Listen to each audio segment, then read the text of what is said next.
हम करेंगे हर मजलूम की हिमायत। अस्सलाम वालेकुम, मैं हूँ हुरैन फातिमा और आप देख रहे हैं हिमायती न्यूज एचडी चैनल। नजर डालते हैं आज की अहम खबरों पर। बैंस कॉलोनी में प्लॉट के तनाज़े पर तशद्दुद, बाबू हमायती की जान बच गई, एसएसपी मलीर से अपील। रिपोर्ट हाकिम अली दिल, रोजनामा हमायती न्यूज। कराची जिला मलीर के इलाके बैंस कॉलोनी जुमा हमायती गोट में जायदाद के तनाज़े पर एक अफसोसनाक वाक़या पेश आया, जहाँ मकामी शहरी बाबू हमायती पर शदीद तशद्दुद किया गया। मुतासरा शख्स के मुताबिक उसके मामू गुल मोहम्मद हमायती और उनके 4 बेटे मोहम्मद अच्छी, अता मोहम्मद, मोहम्मद अली, मोहम्मद बंशी और खुद उसका छोटा भाई मोहम्मद सादिक इस हमले में मुलव्वस हैं। बाबू हमायती का कहना है कि इन अफराद ने जायदाद में नाजायज दबाव डालते हुए इससे पहले 2 लाख रुपए का मुतालबा किया और अब एक 4 दीवारी वाले बाड़े में रहने के लिए 1.5 लाख रुपए का तकाजा कर रहे हैं। उनका मजीद कहना था कि ये जायदाद उनके वालिद की है और इनका भी बराबर का हक है, लेकिन गरीब होने की वजह से उन्हें निशाना बनाया जा रहा है। तशद्दुद के दौरान बाबू हमायती के नाखून तक उखड़ गए, आंखों पर शदीद चोटें आईं और कमर में ऐसा अंदरूनी जख्म आया कि वो ना सही तौर पर चल सकते हैं और ना बैठ सकते हैं। 15 पुलिस की बरवक्त मुदाखलत से उनकी जान बच सकी, जबकि उनकी बीवी उन पर गिर पड़ी तो हमलावर पीछे हटे। मजीद इल्जाम लगाया गया है कि गुल मोहम्मद का बेटा गुलाम अली मनशियात इस्तेमाल करता है और फरोख्त भी करता है और मुसलसल जान से मारने की धमकियां दे रहा है। मुतासर शख्स के मुताबिक थाना सक्खन में उनके खिलाफ झूठा मुकदमा दर्ज कराने की भी कोशिश की गई, लेकिन मुकामी पुलिस एहलकारों ने तस्दीक की कि मुतासरा शख्स पर शदीद तशद्दुद किया गया।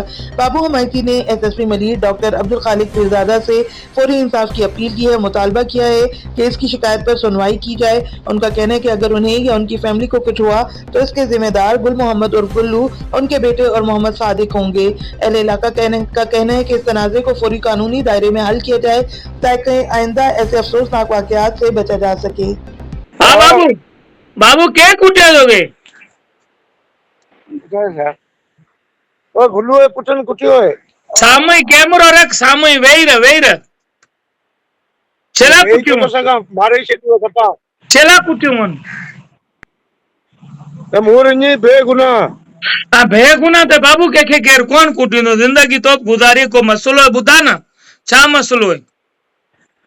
अरे तेरी घर में बढ़िया हाँ कम तो कंपनी आयो ना मके सब जना 7-8 जना गुल्लू है पुट चढ़ी मारा बाहर से निकर घर का बाहर केड़ा केड़ा नाला सिबरी का नाला बुधा केर हुआ नाला बुधा। एकड़ो कच्ची है, हाँ एकड़ो अता मोहम्मद है, एकड़ो मुंशी है, हाँ एकड़ो मामदली इनी सिबरी, एकड़ो आरब सादक इनी सिबरी कुटियो घर आ बाहर बच्चा सब नड़ी चढ़ी वे रहे मुझे छो तो माई सुधी घर का बाहर निकल छो छेला बाहर निकला वही छेला तो मिलन था घर में बाहर और वरी कुटे सते वरी रुस्तम केस करा चले थाने में आए तो वना मुके बधाने चक्कर में हुआ। अच्छा मु 1 पाइप से फोन कयो तदे हूं बतो यहां।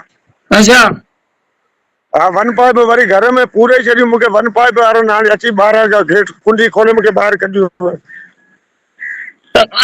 असल वजह छा है कुटण जी? को त वजह हुंदी तो गार दिनी तो छा कयो? वजह केड़ी है आखिर? असल गाल बुधा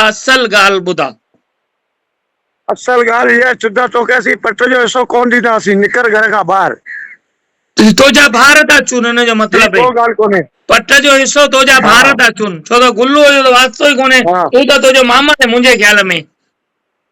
हाँ मामू ने उन पांजा पुट रवाने बदमाश उन्नी मगाया डंडा बंडा ही कम करो दी चेतंग दे अने गुल्लू हुनी के साइड ते हाँ वडो बाहर पुट बनी डराई जो वडो पुट तो तू है ना जे तरी मुके खबर है। हाँ हाँ तो जा बाहर केड़ा नुनी जा नाला छा एकड़ो सादक है वो अलग केड़े साहब ते कम करे तो वो सजो दी धमकी तो दे बाबा तो के पुलिस घर में खणी विंदी इन कंदी हूं कंदी उन्हें साहब कौन से एकड़ो वजीर आला थी जो असाला करे ओ साहब केड़ो कम करो? सादक केड़ो कम करे? उन्हें गार्ड है उन्हें साहब जो गार्ड आ केड़ो साहब है छा तो करे? साहब को एएसआई में पुलिस आ रो है छा है साहब?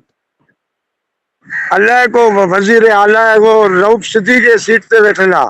हाँ वो तो के दियो तो 1.5 लाख रुपया तू दे नी देवाल ड्यारी मुझे नी मुंह तो कौन जो मुझे वाड़े देवाल ड्यारी। हाँ सही हां तेरी बोले तो 1.5 लाख कुत्ते हान पे 100 दिन मुके। अरे कुत्ते पोहान वे 100 दिन ता हाँ पेरी चू निकर घर का बाहर माईअ खे भी कुटियो मुझे। तू ये वीडियो बना रहा आऊं ॻाल्हायां तो हाँ। केॾा रुस्तम सां ऐं इहो नंबर बि ॾे, गुल्लू जो नंबर बि ॾे मूंखे। हाँ सही है। गुल्लू हाँ हुन कंहिंजो आहे मोहम्मद अली जो नंबर मूंखे आहे, मोहम्मद अली नंबर मूंखे आहे, रुस्तम जो नंबर मूंखे आहे, गुल्लू जो नंबर मूंखे मोकल, पोइ पाण इहा वीडियो हलाए उन सां ॻाल्हायां थो। छा मसलो आहे भाउ? हाँ कुटियूं कॾहिं तोखे? 1.5 लाख रुपया। हाँ कॾहिं कुटियूं यार मूंखे इलाही कुटियूं, इलाही 5, 6, 7 ॼणनि में कुटियो यार।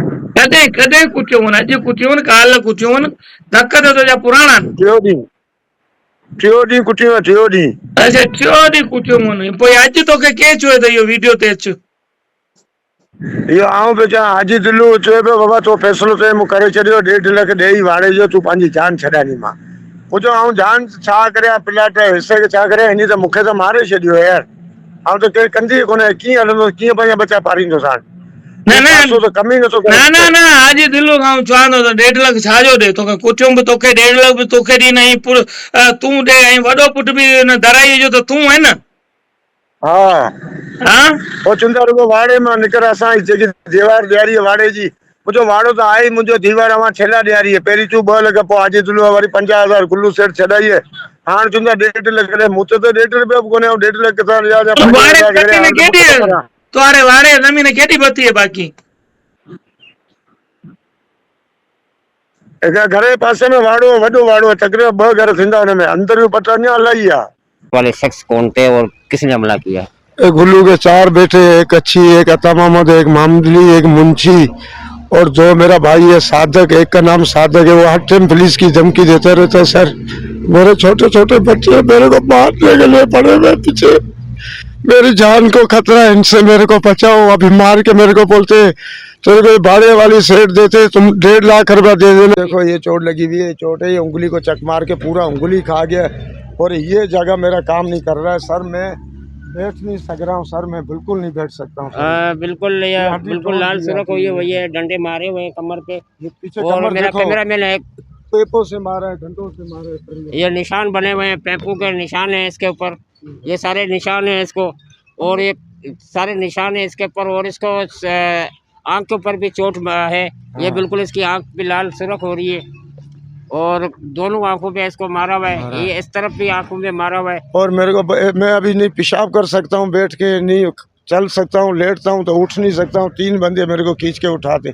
अब मैं उनके पास कल बात, उनको थाना नहीं पकड़ रहा है भाई, थाना उनको मैं कल भी तो उल्टा मेरे को मार कूट के ये हाल है। 15 नहीं होती तो मैं कल लाकअप में था, पक्का उन्होंने मेरे को बंधवा दिया था। मारा भी तुझे और बंद भी तुझे करा? हाँ मेरा थाना केस भी नहीं ले रहा है, सुखन थाना केस नहीं ले रहा है।